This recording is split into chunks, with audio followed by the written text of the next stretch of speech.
دنیا کو اللہ نے حالات کا گھر بنایا ہے. یہاں حالات آتے ہیں، رات بھی ہوتی ہے، دن بھی ہوتا ہے، صبح ہوتی ہے، شام، اندھیرا، اجالا، یہ ہوتے ہیں کائنات پر. انسانوں پر بھی حالات آتے ہیں، غریبی بھی آئی، مالداری بھی آئی، تندرستی آئی، بیماری آئی، محبت آئی، عداوت آئی، سستی آئی، چستی آئی. ہاں، رات اور دن بدلتے ہیں. یقلب اللہ اللیل والنہار، رات اور دن اس طرح بدلتے ہیں. ایسے حالات بھی بدلتے ہیں.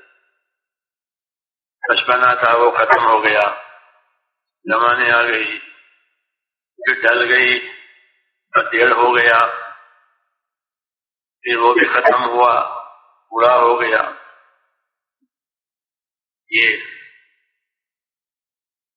حالات کا گھر بنایا ہے اللہ نے. تو اس میں آدمی کیا کرے؟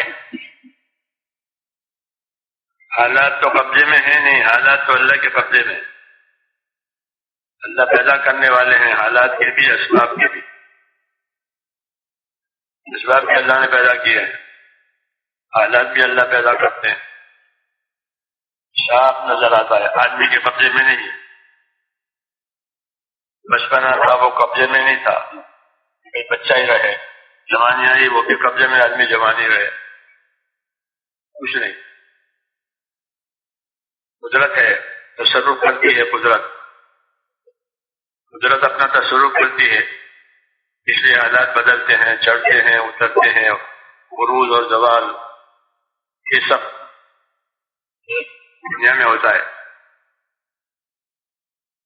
اس میں ہمیں کیا کرنا چاہیے؟ حالات کیا نوعیت ہے اس کی؟ تو ایمان والوں کے لیے تو یہ بات ہے کہ حالات ان کے امتحان کے لیے ہے. جی ہاں، حالات امتحان کے لیے ہے، اور حالات میں جو حکم پورے کیے جائیں گے وہ کامیابی کے لیے ہے.